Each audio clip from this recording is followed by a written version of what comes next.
रामपुर नाम के एक गांव में एक गरीब गाजर बेचने वाला रघु रहता था। वह अपनी बेटी पूनम के साथ रहता था, जो बहुत ज्यादा बीमार रहा करती थी। रघु के पास एक छोटा सा खेत था, जहां वह गाजर उगाया करता था। रघु रोज अपनी टोकरी में गाजर रखकर पूरे गांव में घूम घूम कर बेचता था। गाजर ले लो गाजर, ताजा ताजा गाजर। हे भगवान, आज एक भी गाजर नहीं बिकी। पूनम के लिए दवाइयां भी लेनी है। अगर उसे दवा नहीं मिली तो उसकी तबीयत और बिगड़ जाएगी। रघु, क्या हुआ बेटा? इतने उदास क्यों हो? आज भी कोई गाजर नहीं बिकी क्या? मैं तो कहता हूं ये धंधा छोड़कर सेठ भूषण के पास काम पर लग जाओ। वह तुम्हें अच्छे खासे पैसे भी दे देगा। या फिर तुम अपने खेत में कोई और सब्जी उगा लो। नहीं काका, मेरा इससे गुजारा हो जाता है। सेठ भूषण के पास अगर कभी जरूरत हुई तो मैं जरूर काम करूंगा। रही कोई और सब्जी उगाने की बात तो काका, मेरा छोटा सा खेत है, उसमें एक ही सब्जी लग सकती है और मुझे गाजर उगाना अच्छा लगता है, इसलिए मैं गाजर उगा लेता हूं। हाँ बेटा, तुम बहुत अच्छे हो, पर क्या करें, तुम्हारी किस्मत खराब है। तुम्हारी बीवी की मृत्यु न होती तो आज तुम्हारा परिवार भी अच्छे से जीता। हाँ काका, वो तो है, पर क्या करूं? पूनम की तबीयत और बिगड़ती जा रही है और न ही मेरी गाजरें बिक रही है कि उसके लिए दवाइयां ला सकूं। तो सोच में पड़ गया हूं कि क्या करूं। अगर दवाइयां लेकर नहीं गया तो उसकी तबीयत बहुत ही खराब हो जाएगी। ठीक है बेटा, अभी तो ज्यादा वक्त नहीं हुआ, तुम जाओ, तुम्हारी गाजरें बिक जाएंगी। गाजर ले लो गाजर, ताजी ताजी गाजर। रघु आवाज लगाता हुआ जा रहा था कि सामने एक औरत खड़ी थी। उसने रघु से कहा, रघु भाई, इतना समय लगा दिया, मैं कब से आपका इंतजार कर रही हूँ। मेरा बेटा रो रहा है, मामा गाजर का हलवा बनाकर दो।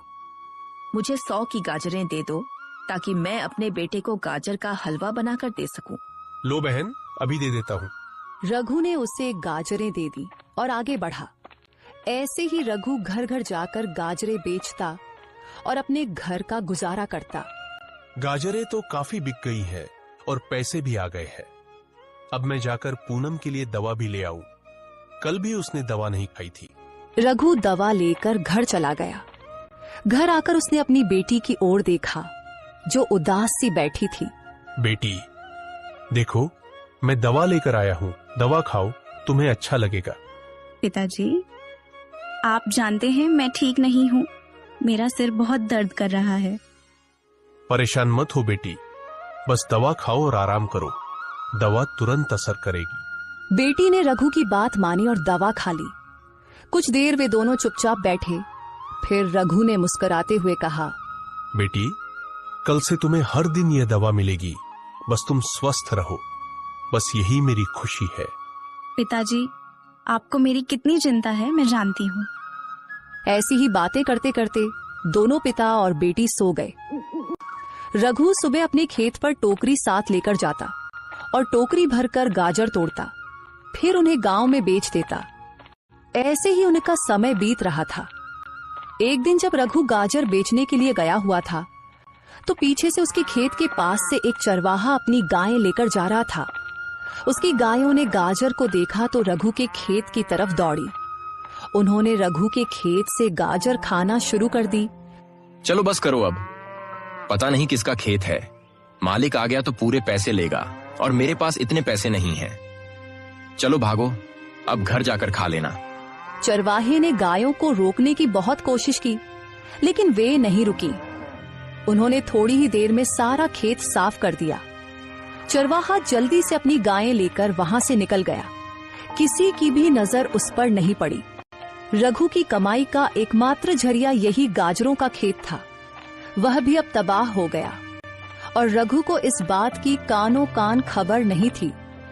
उधर रघु बहुत खुश था, दिल ही दिल में सोच रहा था, अब गाजर अच्छी बिक रही है। मैं कुछ ही दिनों में पैसे जमा करके अपनी बेटी को एक लाल रंग का प्यारा सा सूट ले दूंगा। बहुत समय हो गया है, मैंने कभी उसे नया सूट नहीं दिया, क्योंकि और भी खर्चे बहुत होते हैं, लेकिन इस बार मैं पक्का उसे सूट ले दूंगा। ऐसे ही ख्यालों में रघु अपने घर चला जाता है। अगले दिन सुबह रघु अपनी टोकरी लेकर गाजर तोड़ने खेत गया, लेकिन जैसे ही उसने खेत देखा, खेत देखकर उसका दिल बैठ गया। ये क्या हुआ? सारी गाजरें कहाँ गईं? ये तो पूरा खेत खाली है। फिर उसने करीब जाकर देखा तो पता चला कि कोई सारी गाजरें खा चुका था। अब वह कौन है इसका रघु को पता नहीं था। रघु बहुत मायूस हुआ। रघु की आंखों में आंसू आ गए। मेरे पास रोटी कमाने का कोई और जरिया नहीं, अब मैं क्या करूं? रघु उदास होकर घर वापस आया। घर पहुंचकर वह बेटी के पास गया। क्या हुआ पिताजी? आज आप गाजर बेचने नहीं गए? सब ठीक तो है? आपकी तबीयत तो खराब नहीं? तबीयत तो ठीक है बेटा, लेकिन किस्मत खराब है। जब मैं खेत गया तो देखा कि पूरा खेत खाली है। पता नहीं कौन मेरी सारी गाजरें खा चुका है। मैंने आसपास कुछ लोगों से भी पूछा, लेकिन किसी को भी इस बात का पता नहीं। अब मैं क्या करूं?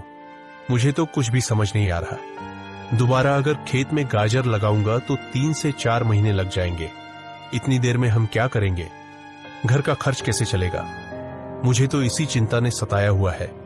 पिताजी, आप इतनी चिंता मत करें। पहले ही मैं बीमार हूँ।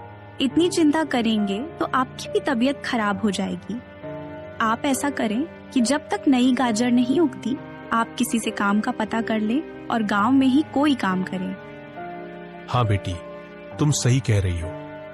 काका रामू मुझे पहले सेठ भूषण के पास काम करने को कहते थे, लेकिन कभी जरूरत ही नहीं पड़ी। अब मैं सीधे सेठ भूषण के पास ही जाता हूँ और उनके पास काम करता हूँ जब तक नई गाजर नहीं उगती। ठीक है बेटी, मैं अभी जाता हूँ। तुम अपना ख्याल रखना।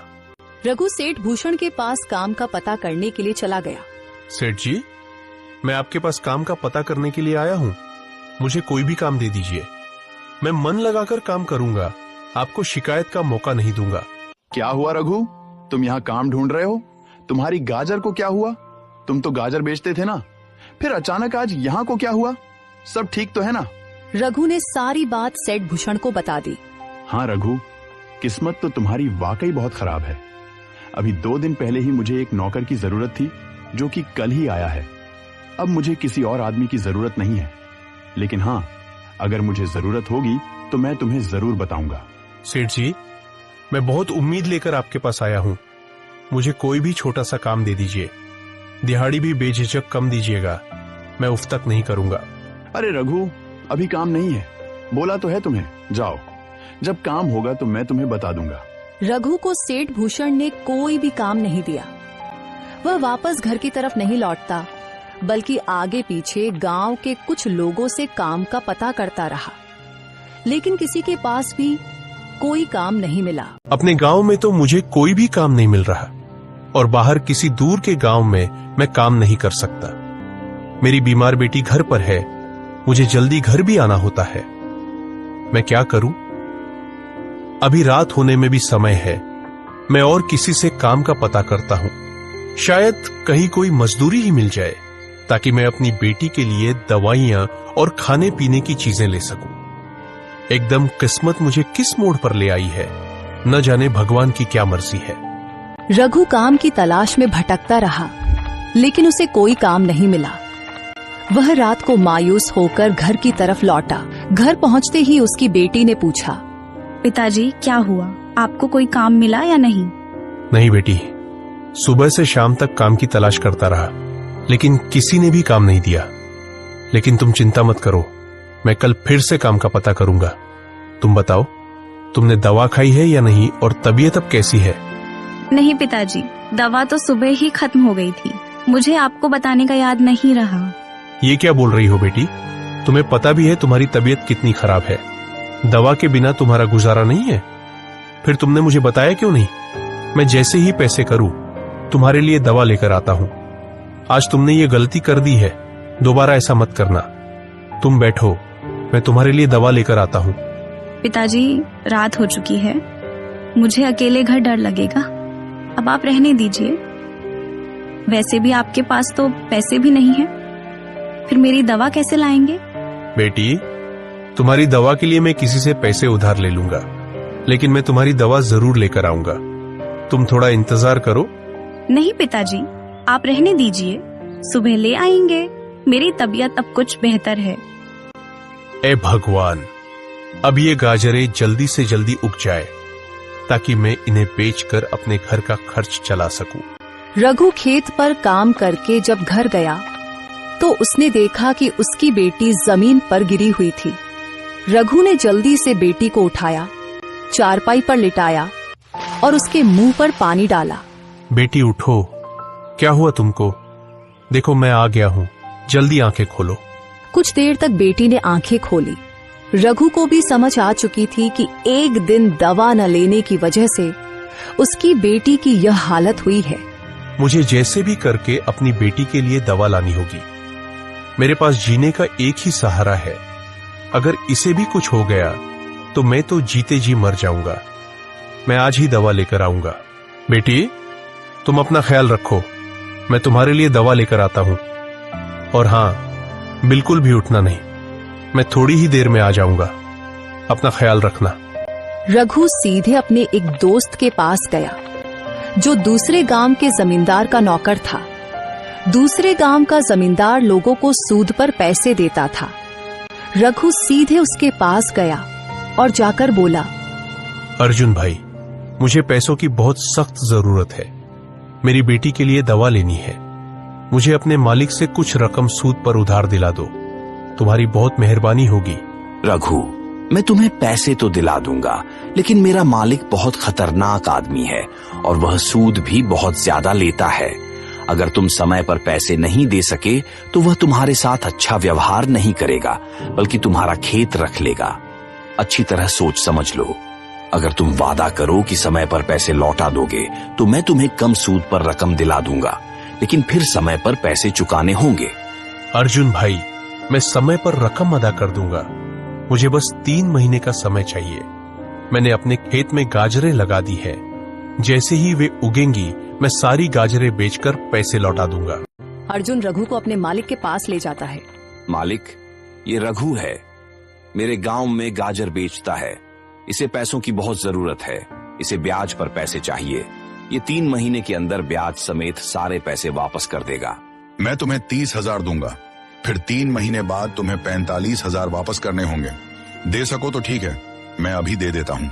मालिक, ये मेरे गांव का है और बहुत गरीब है बेचारा। इसे थोड़ा कम ब्याज पर कर्ज चाहिए। ये अपनी जमीन के कागज गिरवी रख देगा। ठीक है, तुम्हारे कहने पर कम कर देता हूँ। चलो 40,000 दे देना, इससे कम पर मैं कर्ज नहीं दूंगा। जमींदार ने रघु को पैसे दे दिए।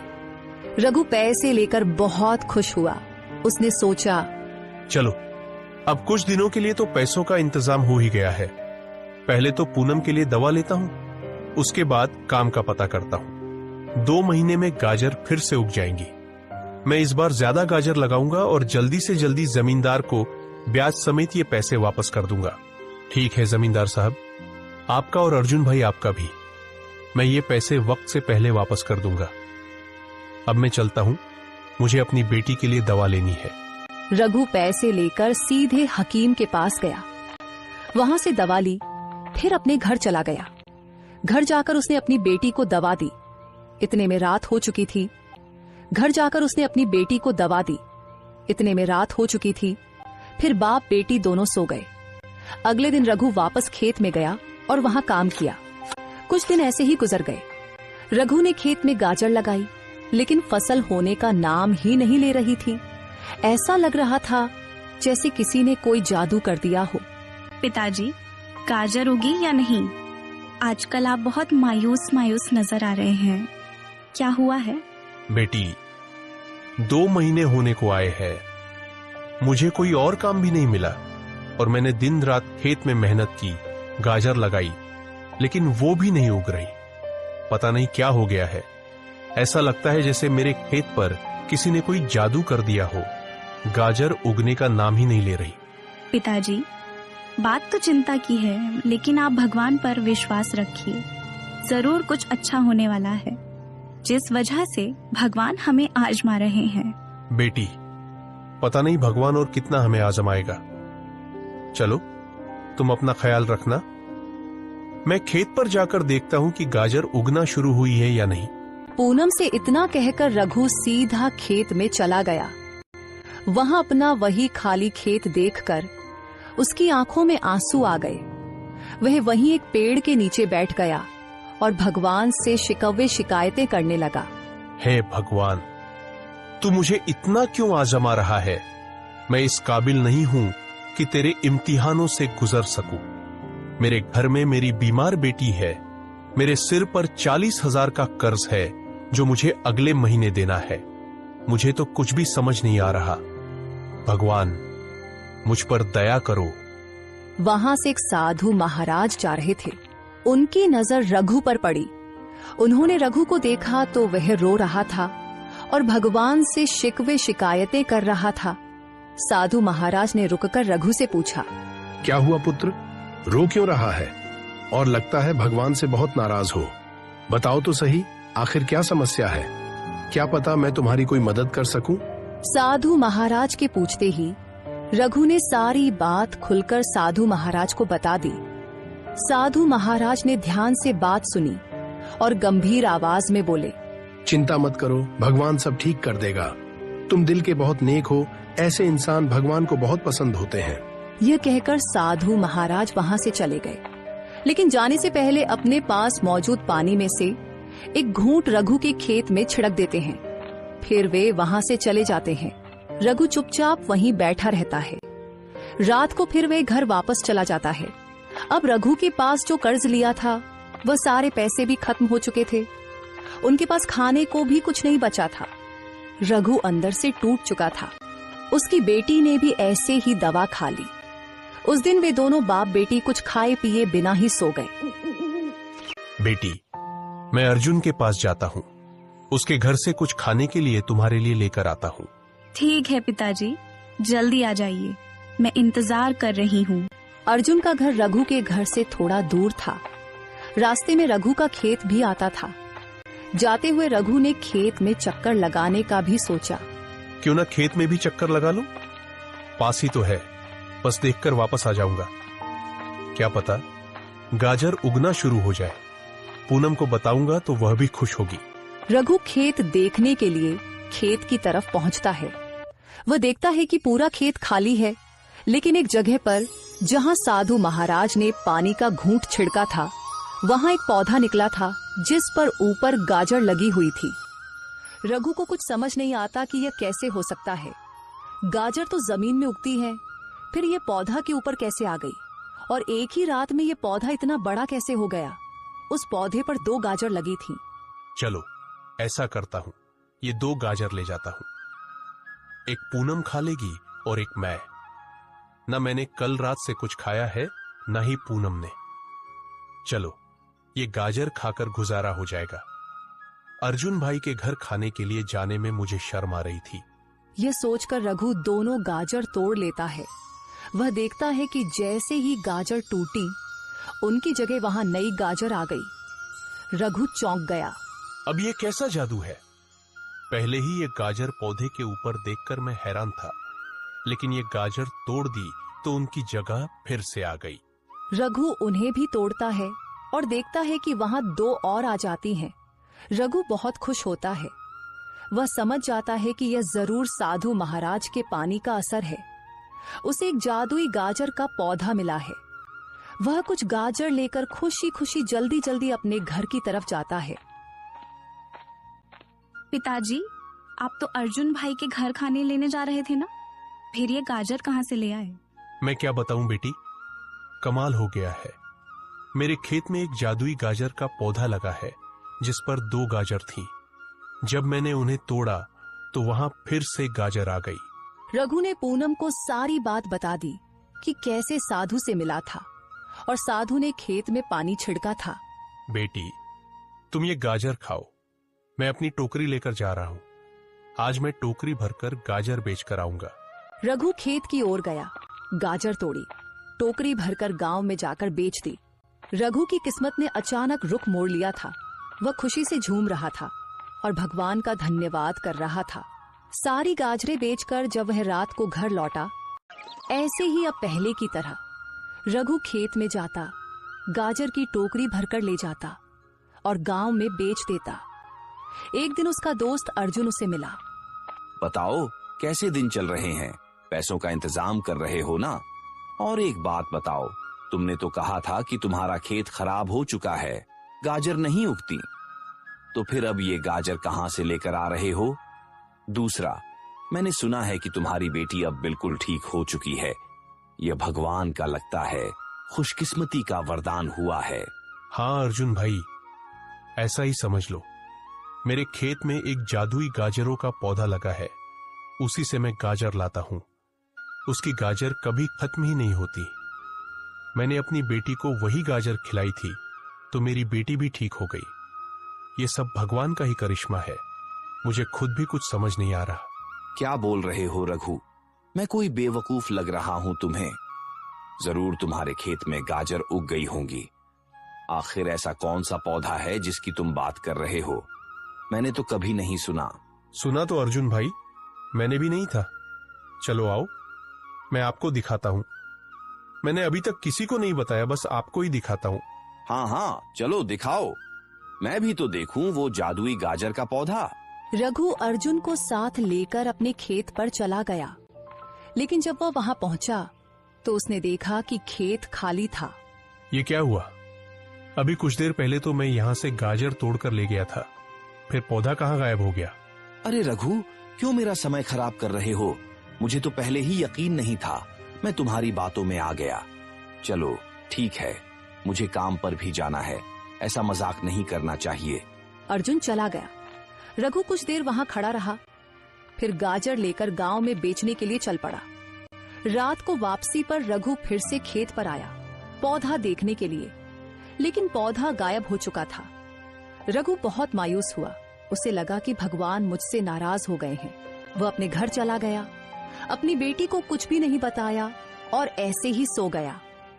रात को रघु को सपना में वही साधु आए, जिन्होंने रघु से कहा, बेटा, वह पौधा तुम्हारे लिए है, किसी और के लिए नहीं, और वह पौधा सिर्फ तुम्हें ही दिखाई देगा, किसी और को नहीं। यह बात रहस्य रखनी है, किसी को नहीं बतानी है। तुम रात को अपने खेत पर जाना और वहां से गाजर तोड़कर लाना। तुम्हारे अलावा कोई उस पौधे को न देख सकेगा, न गाजर तोड़ सकेगा। दूसरा, वो गाजर जो तुम तोड़ते हो आम गाजर नहीं है, उनमें जादुई शक्ति है। कोई भी बीमार व्यक्ति अगर उन्हें खा ले तो तुरंत स्वस्थ हो जाता है। रघु की अचानक आंख खुल गई। वह सारी बात समझ चुका था। वह तुरंत टोकरी लेकर खेत में गया। वहां देखा कि पौधा लगा हुआ है। रघु ने टोकरी भरकर गाजरें तोड़ी और घर ले आया। पिताजी, ये गाजर यहाँ कहाँ से आ गई? क्या आप रात को इन्हें तोड़कर लाए थे? हाँ बेटी, अब से मैं रात को गाजरें तोड़कर लाया करूंगा और दिन में उन्हें बेच आया करूंगा। ऐसे ही 3 महीने पूरे होने वाले थे। सिर्फ 7 दिन बाकी रह गए थे। रघु ने कुछ पैसे जमा तो कर लिए थे, लेकिन अभी इतने नहीं हुए थे कि जमींदार को दिए जा सके। 2-4 दिन गुजर गए। एक दिन जब रघु गाजर बेचकर घर की तरफ आ रहा था, घर के बाहर भीड़ देखकर रघु भी उसके पास गया और जाकर पूछा, क्या हुआ? सब ठीक तो है? इतनी भीड़ क्यों जमा है? मुकेश साहब की तबीयत बहुत खराब थी, जिसकी वजह से आज उनका आखिरी समय चल रहा है। ये सुनते ही रघु को तुरंत अपनी बेटी पूनम की याद आ गई। तो रास्ते में गांव का एक आदमी बहुत बीमार पड़ा था। उसे ऐसी बीमारी थी कि उसकी आखिरी सांसें चल रही थी। उसके पास एक गाजर बची हुई थी। उसने तुरंत जाकर वह गाजर मुकेश को खिला दी। रघु, ये तुम क्या कर रहे हो? पहले ही मेरे भाई की तबीयत बहुत खराब है, उनका आखिरी समय चल रहा है और तुम उन्हें ये गाजर खिला रहे हो? अरे कार्तिक भाई, ये कोई आम गाजर नहीं है। आप बस 10 मिनट इंतजार करें, आपको खुद ही समझ आ जाएगा। रघु के गाजर खिलाते ही 10 मिनट बाद मुकेश बिल्कुल ठीक हो गया। वहां मौजूद सभी लोग हैरान रह गए। फिर रघु अपने घर वापस आ गया। अब रघु की गाजरों की बातें जगह जगह होने लगी। हर कोई रघु से गाजर लेने के लिए बेताब हो गया। अरे कमाल हो गया, रघु जो गाजर बेचता है वो तो जादुई गाजर हैं। अगर कोई बीमार आदमी उन्हें खा ले तो तुरंत स्वस्थ हो जाता है। अर्जुन तुरंत गया और रघु को अपने साथ लेकर जमींदार के घर आ गया।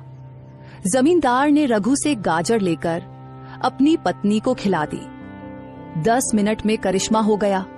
जमींदार की पत्नी की आंखें खुल गईं और वह उठकर खड़ी हो गई। जमींदार यह देखकर बहुत खुश हुआ और रघु से बोला, रघु, तुम्हारा बहुत बहुत धन्यवाद। तुम्हारा यह एहसान मैं जिंदगी भर नहीं भूलूंगा। मुझे माफ कर देना। मैंने तुमसे जो बदतमीजी की उसके लिए मुझे बहुत शर्मिंदगी है। आज के बाद मैं कभी भी किसी के साथ ऐसा नहीं करूंगा। और हाँ, जो बाकी पैसे तुम्हें देने थे वो तुम मत देना।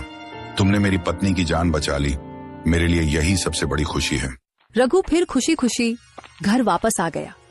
कुछ ही दिनों में एक बहुत बड़ा व्यापारी रघु के पास आया, जिसे जमींदार ने रघु की गाजरों के बारे में बताया था। उसने 2 से 3 ट्रक भरकर गाजरें ले ली। रघु दिनों में अमीर हो गया।